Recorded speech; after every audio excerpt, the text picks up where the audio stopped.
السلام علیکم۔ بسم اللہ الرحمن الرحیم۔ آج ہم اسلام کے ایک اور جنگ کی تفصیلات آپ کو بتائیں گے۔ یہ ایک تفصیلات اگر ہم آپ کو بتائیں گے تو اس میں بہت زیادہ ٹائم لگے گا، بہت زیادہ وقت کی ضرورت ہے۔ ایک ویڈیو میں بنانا ہمارے لیے مشکلات ہیں اس میں، تو جو چند مین پوائنٹس ہیں اس کے بارے میں ہم آپ کو بتائیں گے۔ تو اس کے بارے میں علم رکھنا، معلومات اسلامی مسلمان کے لیے ضروری ہیں کہ صحابہ نے اور دین اسلام کے لیے اپنی کیسے وقت کو، جان کو، مال کو پیش کیا اور اس کو ہم تک پہنچایا۔ یہ ہماری لازم ہے کہ اس کو باقی رکھنا، اس کے بارے میں علم رکھنا ہم مسلمانوں پر ضروری ہے۔ تو آج ہم شروع کرتے ہیں اپنا یہ واقعہ۔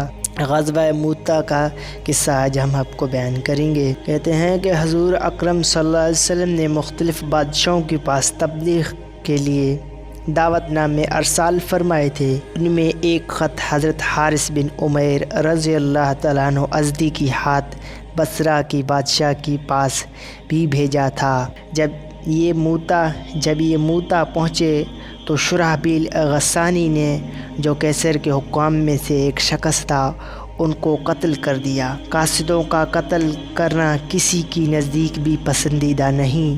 حضور صلی اللہ علیہ وسلم کو یہ بات بہت گران ہوئی۔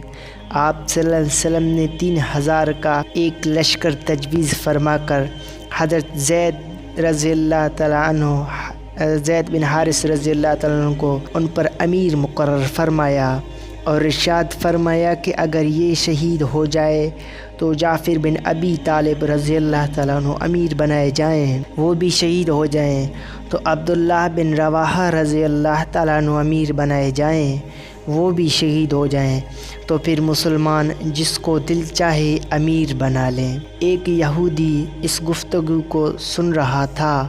اس نے کہا، یہ تینوں تو ضرور شہید ہوں گے۔ انبیاء کا کہنا، انبیاء کی زبان انبیاء کی نہیں اللہ کی ہوتی ہے۔ انبیاء جو فرماتے ہیں وہ سچ اور حق ہوتا ہے، بالکل ہی ایسا ہونا ہے۔ تو انبیاء کی اس قسم کی کلام کا یہی مطلب ہوتا ہے۔ حضور اقدس صلی اللہ علیہ وسلم نے ایک سفید جھنڈا بنا کر حضرت زید رضی اللہ تعالیٰ عنہ کی حوالے فرمایا اور خود مع ایک جماعت کی ان حضرات کو رخصت فرمانے تشریف لے گئے۔ شہر کی باہر جب پہنچانے والے واپس آنے لگے تو ان مجاہدین کے لیے دعا کی کہ حق تعالیٰ شانو تم کو سلامتی کے ساتھ، کامیابی کے ساتھ واپس لائے اور ہر قسم کی برائی سے محفوظ رکھے۔ حضرت عبداللہ بن رواحہ نے اس کی جواب میں 3 اشعار پڑھے، جن کا مطلب یہ تھا کہ میں تو اپنی رب سے گناہوں کی مغفرت چاہتا ہوں اور یہ چاہتا ہوں کہ ایک ایسا تلوار ہو جس سے میری خون کی فوارے چھوٹنے لگے، یا ایسا برچا ہو جو آنتوں اور کلیجے کو چیرتا ہوا نکل جائے۔ یہ صحابہ کی ایمانی جذبات ہیں میرے دوستو، کہ شہادت کی کتنی شوق اور ان کے لیے دعائیں کرنا اور اشعار پڑھنا شہادت کے لیے۔ اور جب لوگ میری قبر پر گزریں تو یہ کہیں کہ اللہ تجھ غازی کو رشید اور کامیاب کرے، واقعی تو رشید اور کامیاب تھا۔ سبحان اللہ، سبحان اللہ۔ اس کے بعد یہ حضرات روانہ ہو گئے۔ شرحبیل کو بھی ان کی روانگی کا علم ہوا اور وہ 1,00,000 فوج کے ساتھ مقابلے کے لیے تیار ہوا۔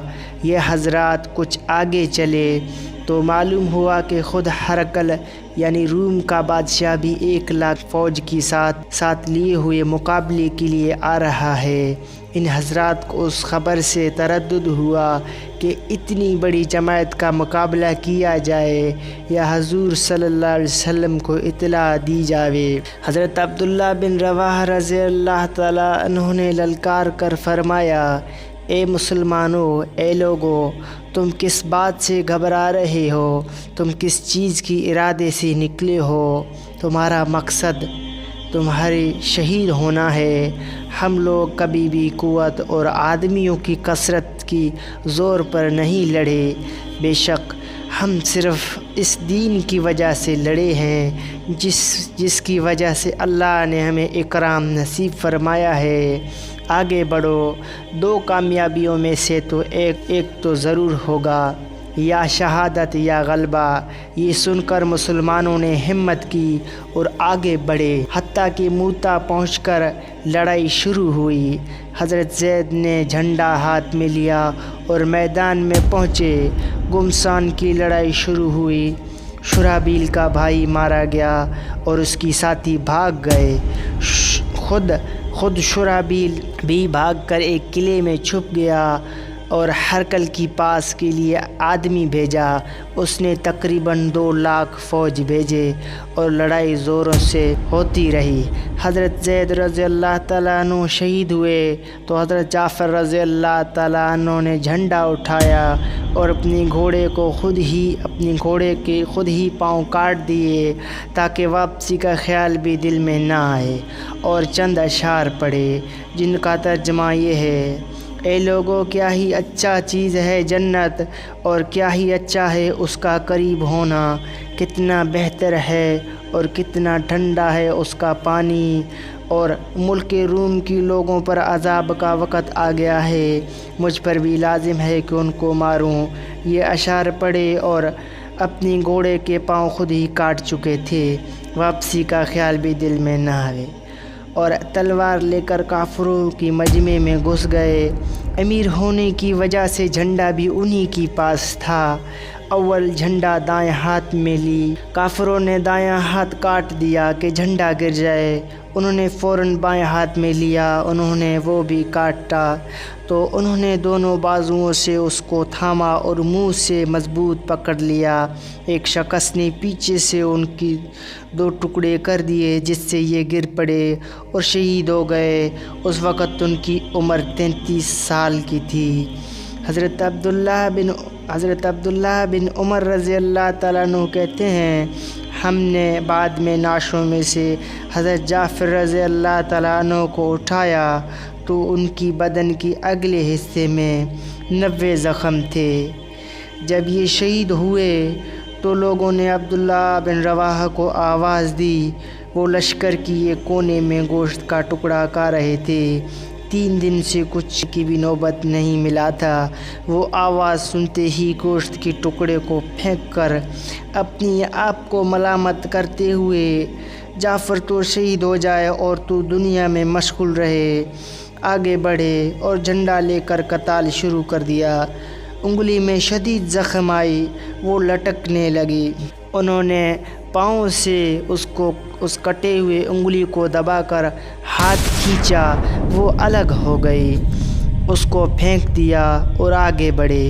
اس گمسان اور پریشانی کی حالت میں تھوڑا سا تردد بھی پیش آیا کہ نہ ہمت اور مقابلے کی طاقت، لیکن اس تردد کو تھوڑی ہی دیر گزری تھی کہ اپنے دل کو ملامت بنا کر کہا، اور دل کس چیز کا اب اشتیاق باقی ہے جس کی وجہ سے تردد ہے؟ کیا بیوی کا ہے تو اس کو 3 طلاق، یا غلاموں کا ہے تو وہ سب آزاد، یا باغ کا ہے تو وہ اللہ کے راستے میں صدقہ۔ اس کے بعد شعر پڑھے جن کا ترجمہ یہ ہے: قسم ہے او دل تجھے اترنا ہوگا، خوشی سے اتر، ناگواری سے اتر، تجھے اطمینان کی زندگی گزارتے ہوئے ایک زمانہ گزر چکا، سوچ تو آخر تو ایک قطرہ منی ہے، دیکھ کافر لوگ مسلمانوں پر کھینچے ہوئے آ رہے ہیں، تجھے کیا ہوا کہ جنت کو پسند نہیں کرتا؟ اگر تو قتل نہ ہوا تو ویسے بھی آخر مرے گا۔